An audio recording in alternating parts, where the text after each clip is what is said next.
Dear students, good morning. Today, students will be study about power sharing in social science. Means of power sharing. सत्ता का हस्तांतरण। सत्ता का हस्तांतरण बहुत ही ज़रूरी है, क्योंकि यदि सत्ता ओनली वन पर्सन, एक व्यक्ति के हाथ में रहेगी तो वह किसी भी कार्य को सही तरीके से नहीं कर पाएगा। Our mind many questions, what is power sharing, why is power sharing. हमारे माइंड में बहुत सारे क्वेश्चंस आते हैं कि पावर शेयरिंग क्या है और पावर शेयरिंग क्यों ज़रूरी है। Means of power sharing. Power sharing is a political arrangement in which different groups all take part in government together. It means सत्ता का हस्तांतरण एक राजनीतिक व्यवस्था है जिसमें विभिन्न समूह सभी सरकार में हिस्सा लेते हैं। इस प्रकार समाज के सभी समूहों की रेस्पॉन्सिबिलिटी सरकार में होती है। Why power sharing is desirable. सत्ता की साझेदारी क्यों ज़रूरी है। Two different sets of reason can be given in favour of power sharing. Firstly, power sharing is good because it helps to reduce the possibility of conflict between social groups, since social conflict often leads to violence and political instability. Power sharing is a good way to ensure the stability of political order. It means इस प्रकार सत्ता के बंटवारे के पक्ष में दो प्रकार के तर्क दिए जा सकते हैं। पहला, सत्ता का बंटवारा ठीक प्रकार से होना चाहिए, क्योंकि इसमें विभिन्न सामाजिक समूहों के बीच में टकराव की संभावना कम हो जाती है। सामाजिक टकराव आगे चलकर हिंसा और राजनीतिक स्थिरता का रूप ले लेता है। इसलिए सत्ता में हिस्सा दे देना राजनीतिक व्यवस्था के स्थायित्व के लिए बहुत ही ज़रूरी है। Imposing the will of majority community over others may look like an attractive option in the short run, but in the long run it undermines the unity of the nation. बहुसंख्यक समुदाय की इच्छा को बाकी सभी पर थोपना वर्तमान समय में लाभकारी लग सकता है, परंतु यह आगे चलकर देश की अखंडता के लिए बहुत ही घातक हो सकता है। बहुसंख्यकों का आतंक हमेशा अल्पसंख्यकों के लिए ही परेशानी पैदा नहीं करता, बल्कि यह बहुसंख्यकों की भी बर्बादी का कारण बन सकता है। There is a second deeper reason why power sharing is good for democracies. Power sharing is the very spirit of democracy. A democratic rule involves sharing power with those affected by its exercise and who have to live with a fact. People have a right to be consulted on how they are to be governed. It means सत्ता का बंटवारा राजनीतिक व्यवस्थाओं के लिए ठीक है। इसके पक्ष में एक और बात कही जा सकती है, और वह बात बहुत ज़्यादा गहरी दिखाई देती है। सत्ता की साझेदारी दरअसल लोकतंत्र की आत्मा है। लोकतंत्र का मतलब ही होता है कि जो लोग इस शासन व्यवस्था के अंतर्गत हों, उनके बीच सत्ता को इस प्रकार बांटा जाए जिससे कि वह सभी कार्यों को सही तरीके से कर सकें। A legitimate government is one where citizen through participation acquire stake in the system. इसलिए वैध सरकार वही मानी जाती है जिसमें अपनी भागीदारी के माध्यम से सभी समूह शासन व्यवस्था से जुड़ते हैं। Let us call the first set of regions prudential and the second moral। इस प्रकार दो तर्कों में से एक को हम युक्तिपरक अर्थात समझदारी पूर्वक और दूसरे को नैतिक तर्क कह सकते हैं। चित्र के माध्यम से भी हम प्रूडेंटियल और मोरल दो कारणों से सत्ता की साझेदारी को समझाने का प्रयास कर रहे हैं।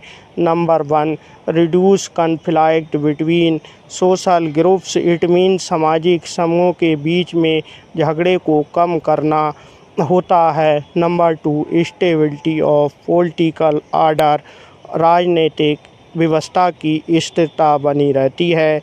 Number 3, better outcomes. बेहतर परिणाम आने की संभावना बनी रहती है। Number 2, moral reason. It is the spirit of democracy. ये लोकतंत्र की भावना है। Number 2, people have the right to be consulted for governing practice. लोगों को शासी प्रथाओं के लिए परामर्श करने का अधिकार है। Number 3, power sharing is valuable. सत्ता का हस्तांतरण बहुत ही मूल्यवान है। इस प्रकार सत्ता का हस्तांतरण हमारे राजनेताओं ने प्रूडेंटियल और मोरल दो प्रकार से करने का प्रयास किया है। प्रूडेंटियल रीजन में जो देश सत्ता की साझेदारी समझदारी पूर्वक करते हैं वे अपनी शासन व्यवस्था के माध्यम से राष्ट्रीय और अंतर्राष्ट्रीय लेवल पर अपनी छवि को बनाए रखते हैं। मोरल रीजन में किसी भी राष्ट्र का अपना नैतिक कर्तव्य है कि वह किसी भी कार्य को बड़ी समझदारी के साथ पूरा करे। यदि किसी भी देश के राजनेता अपने कार्यों को नैतिकता के आधार पर करते हैं तो वह देश बड़ी तेज़ी के साथ दिन दुगनी रात चौगनी प्रोग्रेस करता है। इस प्रकार सत्ता की साझेदारी क्यों ज़रूरी है, इसके संबंध में बहुत सारे विचार हमारे माइंड में आते हैं। यदि सत्ता की साझेदारी सही तरीके से की जा रही है तो देश की शासन व्यवस्था राष्ट्रीय और अंतर्राष्ट्रीय लेवल पर सही तरीके से काम करती है। Forms of the power sharing. Modern समय में पावर शेयरिंग की विभिन्न फॉर्म्स हमें दिखाई देती हैं, जिनका विवरण इस प्रकार है। The idea of the power sharing has engaged in opposition to the notion of undivided political power. For a long time it was believed that all power of a government must reside in one person or group of persons located at one place. It means राजनीतिक सत्ता का बंटवारा नहीं किया जा सकता। इसी धारणा के विरुद्ध सत्ता की साझेदारी का विचार हमारे सामने आया था। लंबे समय से ये मान्यता चली आ रही थी कि सरकार की सारी शक्तियाँ एक व्यक्ति या किसी खास स्थान पर रहने वाले व्यक्ति या किसी समूह या व्यक्ति समूह के हाथों में रहनी चाहिए। अगले फैसले लेने की शक्ति बिखर गई तो तुरंत फैसले लेना और उन्हें लागू करना संभव नहीं होगा। It was felt that if the power to decide is dispersed it would not be possible to take quick decisions and to enforce them, but the nations the change the idea of our country, but the nations have changed with the emergence of democracy. One basic principle of democracy is that people are the source of all political power. In a democracy, people rule themselves through institution of self-governance. In a good democratic government, due respect is given to diverse groups and views that exist in a society। अच्छे लोकतांत्रिक शासन में समाज के विभिन्न समूहों और उनके विचारों को उचित सम्मान दिया जाता है और उनकी सराहना भी की जाती है। In modern democracies power sharing arrangement can take many forms. आधुनिक लोकतांत्रिक व्यवस्थाओं में सत्ता की साझेदारी के अनेक रूप हो सकते हैं। Number 1, power is shared among different organs of government such as the legislature, executive and judiciary. अर्थात शासन के विभिन्न अंग जैसे विधायिका, कार्यपालिका और न्यायपालिका के बीच सत्ता का बंटवारा रहता है। Let us call the horizontal distribution of power because it allowed different organs of government placed at the same level to exercise different powers.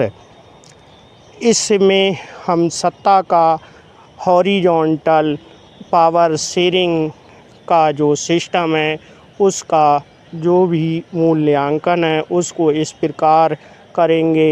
इसमें सरकार के विभिन्न अंग एक ही स्तर पर रहकर अपनी अपनी शक्ति का उपयोग करते हैं। ऐसे बंटवारे से ये सुनिश्चित हो जाता है कि कोई भी अंग सत्ता का सीमित उपयोग नहीं कर सकता, हर अंग दूसरे पर अंकुश रखता है। This result in a balance of power among various institution. इस प्रकार विभिन्न संस्थाओं के बीच सत्ता का संतुलन बना रहता है। लोकतांत्रिक संस्थाओं के बारे में हम क्लास 9th में पहले ही स्टडी कर चुके हैं। द पार्लियामेंट और स्टेट असेंबलीज सिमिलरली अल्थो जज are appointed by the executive, they can check the function of executive or laws made by the legislature। This arrangement is called a system of checks and balance। इस प्रकार न्यायपालिका की नियुक्ति कार्यपालिका करती है, पर न्यायपालिका ही कार्यपालिका पर अंकुश रखती है। चित्र में हॉरिजॉन्टल डिस्ट्रीब्यूशन पावर के माध्यम से हम इंडियन गवर्नमेंट के विभिन्न different parts executive, legislature and judiciary के माध्यम से समझाते हैं। लेजिस्लेचर यानी विधायिका, एग्जीक्यूटिव कार्यपालिका और जुडिशियरी न्यायपालिका, ये तीनों अंग एक दूसरे के माध्यम से या एक दूसरे के सहयोग से कार्य करते हैं। कोई भी अंग अकेले एक दूसरे के सहयोग के बिना कार्य नहीं कर सकता। लेजिस्लेचर का मुख्य कार्य अर्थात पार्लियामेंट का मुख्य कार्य कानून बनाना है। एग्जीक्यूटिव का मुख्य कार्य कानूनों को लागू कराना है और न्यायपालिका का मुख्य कार्य कानूनों का उल्लंघन कराने वालों को दंड देना है। वर्टिकल डिस्ट्रीब्यूशन पावर के माध्यम से यूनियन सेंट्रल गवर्नमेंट पूरे देश का शासन करती है और स्टेट गवर्नमेंट राज्यों की सरकारें अपने राज्य के अधीन शासन करती हैं। म्यूनिसिपैलिटी पंचायती राज व्यवस्था को भी हमारे देश में लोकल गवर्नमेंट के रूप में जाना जाता है। ये पंचायती राज सिस्टम के माध्यम से 1992 में पंचायती राज व्यवस्था को मजबूत बनाने का काम किया गया था। Number 2, power can be shared among government at different levels. General government for the entire country and government at the provincial और रीजनल लेवल से सरकार के बीच भी विभिन्न स्तरों पर सत्ता का बंटवारा हो सकता है। जैसे पूरे देश के लिए एक समान सरकार हो और फिर प्रांत या क्षेत्रीय स्तर पर राज्य सरकारें अलग अलग सरकारें कार्य करें। The such a general government for the entire country is usually called federal government. In India, we refer to it as a central or union government. The government at the provincial or regional level are called by different names in different countries. प्रांतीय या क्षेत्रीय स्तर की सरकारों को हर जगह अलग अलग नामों से जाना जाता है या नामों से पुकारा जाता है। भारत में हम इन्हें राज्य सरकारें कहते हैं। हर देश में बंटवारा ऐसा नहीं है। कई देशों में प्रांतीय या क्षेत्रीय सरकारें नहीं हैं, लेकिन हमारी तरह जिन देशों में ऐसी व्यवस्था है वहाँ के संविधान में इस बात का स्पष्ट उल्लेख किया गया है कि सभी राज्य सरकारें या प्रांतीय सरकारें या स्थानीय सरकारें अपने अपने क्षेत्र के अधीन रहकर कार्य करेंगी। राज्य सरकार और प्रांतीय सरकार अपने अपने क्षेत्र में कार्य करते हुए विकास के पथ पर देश को ले जाएंगी। Levels of the government serial के माध्यम से दिखाया गया है कि नेशनल अर्थात राष्ट्रीय सरकार पूरे देश के लिए शासन करेगी। स्टेट गवर्नमेंट ये राज्यों की सरकारें अपने राज्यों के अधीन काम करेंगी और लोकल गवर्नमेंट लोकल व्यवस्थाओं अर्थात जिला परिषद नगर पालिकाएँ और ग्राम पंचायतें अपने अपने क्षेत्र के में रहकर अपने क्षेत्र के अधीन काम करती रहेंगी। इस प्रकार नेशनल स्टेट और लोकल गवर्नमेंट के माध्यम से अपनी शासन व्यवस्था को मजबूत करने का प्रयास किया गया है। We call them the state governments. This system is not followed in all countries. There are many countries where there are no provincial or state government. संविधान में इस बात का भी स्पष्ट उल्लेख किया गया है कि केंद्र और राज्य सरकारों के बीच सत्ता का बंटवारा किस तरह से किया जाए। But in these countries like ours where there are different levels of government, the constitution clearly laid down the powers of different levels of government. This is what they did in Belgium but was refused in Sri Lanka.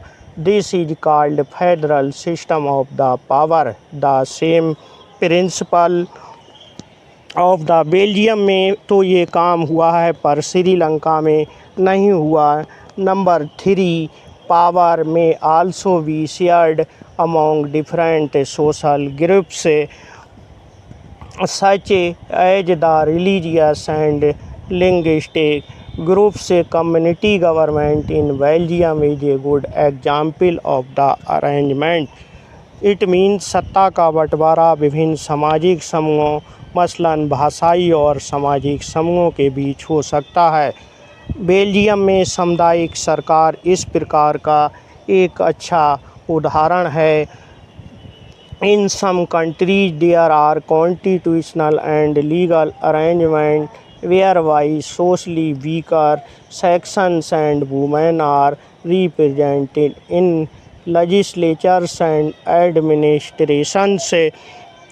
कुछ देशों के संविधान और कानून में इस बात का प्रावधान है कि सामाजिक रूप से कमज़ोर समुदाय और महिलाओं को विधायिका और प्रशासन में हिस्सेदारी दी जाए। Last years we studied the system और reserved constitution in assemblies and the parliament of our country. This type of arrangement in mean to give space in the government and administration. कक्षा 9 में हम अध्ययन कर चुके हैं पहले से ही कि ऐसी व्यवस्था के इस प्रकार से अध्ययन किया जाए जिससे कि विधायिका और प्रशासन में अलग अलग सामाजिक समूहों को हिस्सेदारी देने की दो बात की जाती है। ताकि लोग खुद को शासन से अलग ना समझने लगें। अल्पसंख्यक समुदायों को this type of arrangement is meant to give space in the government and administrations. Next, power sharing arrangement can also be seen in the way political parties, pressure groups and movement control or influence those in power. सत्ता के बंटवारे का एक रूप हम विभिन्न प्रकार के दबाव समूह और आंदोलन द्वारा शासन को प्रभावित और नियंत्रित करने के तरीके से भी कर सकते हैं। In a democracy, the citizens must have freedom to choose among various contenders for power. In contemporary democracies, this takes the form of a competition among different parties. लोकतंत्र में लोगों के सामने सत्ता के दावेदारों के बीच चुनाव का विकल्प जरूर रहना चाहिए, क्योंकि समकालीन लोकतांत्रिक व्यवस्थाओं में यह विकल्प विभिन्न पार्टियों के रूप में दिखाई देता था। पार्टियां सत्ता के लिए आपस में कंपटीशन करती थीं। पार्टियों की ये आपसी कंपटीशन की कंडीशन ने इस बात को सुनिश्चित कर दिया कि सत्ता एक व्यक्ति या समूह के हाथ में न रहे।